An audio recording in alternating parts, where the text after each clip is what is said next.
Hey, what's up guys, me David back with another video, and today I'm going to be talking about something pretty interesting. And this is something you've already probably seen. It is the Facebook Workplace Horizons. And this has been an ongoing project by Facebook for the last couple of years.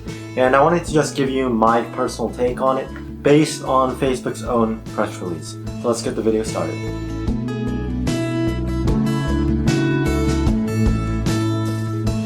So I've included the link for the Facebook press release in the description section down below. But just to give you a quick recap of what it's basically talking about, is it's going through the features that the Facebook Workplace Horizons has. And basically what this is a 3D VR version of Zoom. That's a simple way to describe it. So, you know, in Zoom, there's a camera and it's a 2D plane. But what this allows is with your Oculus headset, it allows you to be in a 3D workplace over this service. And what benefits that brings, according to Mark Zuckerberg, is that it improves your memory retention from what happened in the meeting because of the spatial awareness that you get. It improves the brain's memory connectivity. And yeah, it's a very interesting concept. It has come out before in novels and stuff like that in the form of Ready Player One, and I think that's where a lot of news publications are bringing the focus from. They're thinking about this in terms of Ready Player One or other somewhat dystopian novels, and I have to say I kind of disagree with a lot of the narrative that's being thrown around when it comes to the Facebook Workrooms. I think this is an incredibly important piece of technology, and instead of framing it as this is the dystopian future where going into a virtual realm is more entertaining in the future than going just living your life, I think the better way to phrase it would be that we're actually decreasing the importance of distance in human relations. Because ultimately what this specific piece of technology is about is bringing people together that wouldn't have been together without it. For me personally, I use Zoom a lot because I'm a student, and because of that, I've experienced Zoom quite a bit, and it's a great piece of technology, but it does have some significant downsides. First of all is like the fatigue I get just from watching Zoom.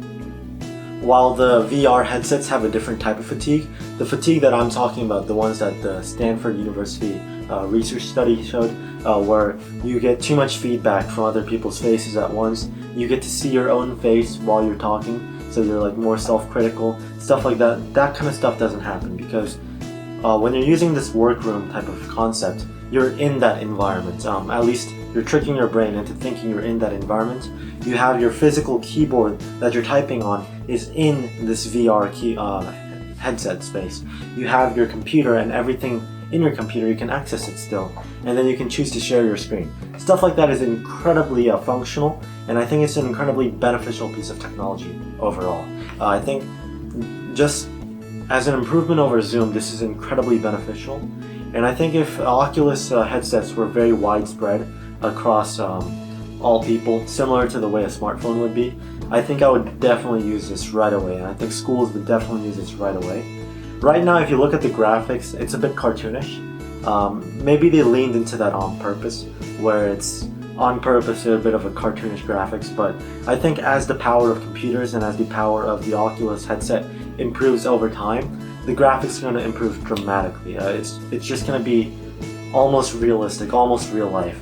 And once it gets to a point where the graphics are good, then I think they can expand this platform to become much more inclusive. It's going to have a much more of a diverse array of products connected to it once it gets to be a bit more realistic. But right now, it looks a bit cartoonish, and so for a real business meeting, this is probably not going to be an important tool for a real business meeting. Zoom or anything or just meeting in person is probably going to be much more important. But for just meeting with your own team members, this is probably going to be a very effective and useful tool to have over the long term. Now I want to address the specific topic of dystopia versus utopia. I do think it's very obvious what they're talking about when it comes to dystopia. One article that really struck out for me was the Huffington Post article saying that Zuckerberg was bringing on a new dystopian age.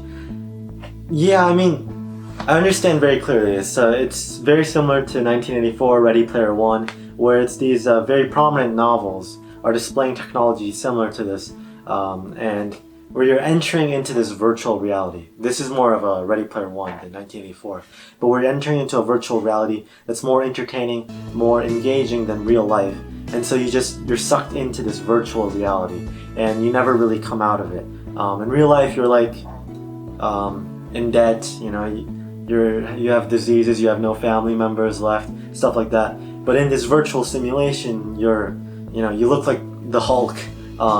You're super popular, whatever. You're rich, stuff like that. So this concern that this virtual realm is going to overtake the real world, that is a genuine concern, and it's probably bad for people's mental health to be sucked into a virtual realm like this. But like I said, I don't think it should be phrased as a dystopia, utopia, good or bad. I think this is just technology. This is amoral, not good or bad technology. It's meant to solve a problem.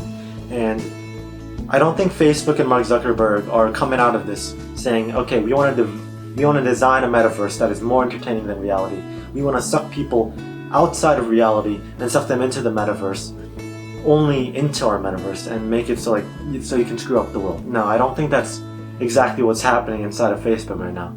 I think what they're doing with this is an incremental approach where they say, okay, this Workrooms thing, this workplace thing, we're going to use that to address the problem of people need to be in the same room to have great conversations, to have great progress on whatever they're talking about, whatever they're discussing. Okay, so we're making a product using our Oculus Rift platform. We're going to bring those two things together so that people don't have to be far away from each other to have great conversations. And I think that's a noble cause, and I think that's a very important problem to solve. And so they're trying to solve that with this specific product. Next one comes out that's solving a different problem. And one by one, we start solving problems using this platform that we've developed. And people might see from our 2020 perspective and see in 2050, people spend more time in their Oculus Rift than they do in real life. They might look at that and think of that as dystopia, but to me, my definition of dystopia or utopia is how different is it from what you're used to. And I think if you're looking at technologies like this, you're looking at something that's incredibly different from what you're used to. And more importantly, you're looking at something that you're used to looking at as a bad thing. And so people are addressing this as a dystopian product, but I genuinely think that this is just a product that genuinely solves a problem and maybe the best at solving that problem at the moment. And that's really where I'm looking at it from. They approach it as a dystopia, and I just don't think that's an accurate way to view it, because if you look back, let's say you go back to 1920, they could genuinely view our current reality as a dystopia or as a utopia. We're living in a great era to live in. I have a laptop with me right now. This thing on its own would change the world if it was invented back then. Stuff like that. Or you could look at it as our healthcare system is in crisis. We have massive inflation, blah, blah, blah. You could look at it as a bad thing or a good thing about the progress that we've achieved in the last 100 years. And so I think if you're looking at it from a perspective of how different is it from what I'm used to, this is very different, but that doesn't mean it's good or bad. And it also doesn't mean that humans will not have adapted to it by now, because us right now, it may be bad for us to live in virtual reality all our lives. But maybe people in the future are not like that. Also, who says just because this technology comes out, virtual reality is going to be the main mode of living? There's a million possibilities, and I think just looking at this product from an objective perspective, it's just a product, and it's just solving a problem, and it has a great solution for that problem. And that's kind of the way I've been looking at it. And I genuinely think that it's a great product that's solving an important problem.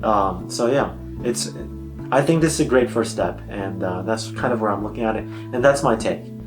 It's a product that's removing distance as a factor in the importance of human relationships. So thank you guys for watching. See you guys next one. Goodbye.